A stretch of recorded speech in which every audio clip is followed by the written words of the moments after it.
பயணம் நிச்சயமாக வெற்றிகரமானதாக அமையும் என்பதை தெரிவித்துக் கொள்கிறேன்.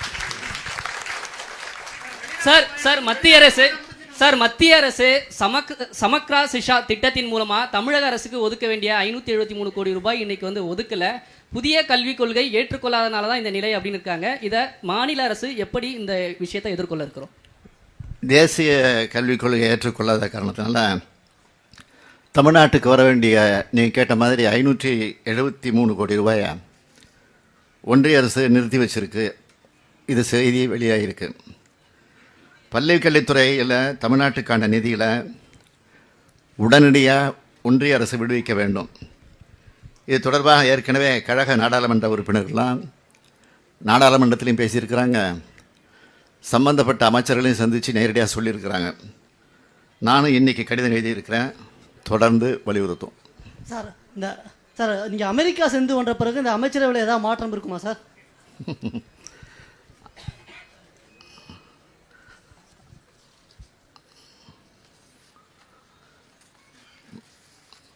மாறுதல் ஒன்று தான் மாறாதது. Sir wait and see. அமைச்சர் துரைமுருகன் இந்த ரஜினிகாந்த் விவகாரம் குறித்து நீங்கள் என்ன சார் சொல்கிறீங்க? அவங்க 2 பேரும் நீண்ட கால நண்பர்கள். அவரும் சொல்லிட்டாரு, இவரும் சொல்லிட்டாரு. அதை நீங்கள் அவர் சொன்ன மாதிரி நகைச்சுவையாக எடுத்துக்கணுமே தவிர நீங்கள் கருதுகிற மாதிரி பகைச்சுவையாக எடுத்துக்கக்கூடாது. அதுதான் அவர் சொன்னதான் நான் திருப்பி சொல்கிறேன். சார், இந்த அமெரிக்க பயணத்தில் குறிப்பிட்ட இலக்க முதலீடுகளாக நிர்ணயித்து இந்த பயணம் மேற்கொள்கிறீங்களா? அது ஒன்று. இன்னொன்று, 43 ஆண்டுகளுக்கு பிறகு முன்னாள் முதலமைச்சர் சிகாகோ மாநாட்டில் தமிழர்களை சந்தித்து பேசினார். 43 வருஷம் கழித்து நீங்களும் அங்கே தமிழர்களை சந்தித்து பேசியிருக்கீங்க. அது எத்தகைய மகிழ்ச்சியை உங்களுக்கு தருது? போகிற காரியம் நிச்சயமாக வெற்றியடையும் நம்பிக்கை எனக்கு இருக்குது. முதலீட்டாளர்கள் பொறுத்தவரை போட்டி போட்டுக்கொண்டு என்னை சந்திக்கணும், தமிழ்நாட்டுக்கு நாங்கள் அதை செய்ய போகிறோம், இதை செய்ய போகிறோன்னு அவங்க டைம் கேட்டிருக்கிறாங்க.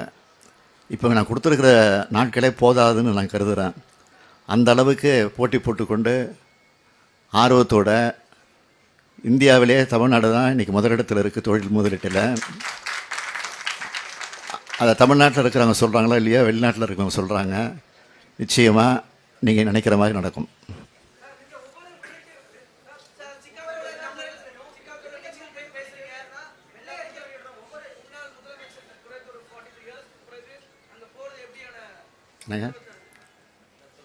முதலீட்டை ஈர்ப்பதற்காக மகிழ்ச்சியோடு போகிறேன், உறுதியோடு போகிறேன். எனக்கு மனநிலை அது உங்களுடைய எண்ணமாக இருக்கலாமே தவிர நாணயம் வெளியிட்டு மத்திய அரசினுடைய பொறுப்பு. இது அவங்களுடைய அனுமதியோடு தான் வெளியிடுறது. அதனால் அந்த மரியாதை அடிப்படையில் அந்த முறைப்படி அவங்கள அழைச்சோம், வந்தாங்க, வெளியிட்டு போனாங்க. அதான் விஷயம்.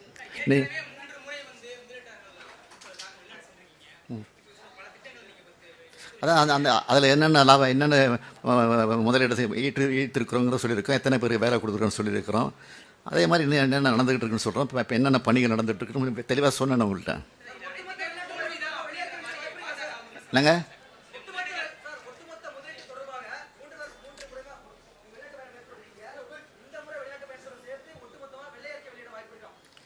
வெள்ளை அறிக்கை அது வெளியிடுறது மரபு கிடையாது பொதுவாக. காரணம் பல மாநிலங்கள்லேருந்து அந்த முதலீடு பெறத்துக்கு போட்டி நடந்துகிட்டு இருக்கு. அதனால் அதை விரும்ப மாட்டாங்க. ஆனால் முதலீடு முழுமையாக வந்ததுக்கு பிறகு நாங்கள் வெளியிடுறோம். நிச்சயமாக அறகுறையாக சொல்லிகிட்டு இருக்க முடியாது.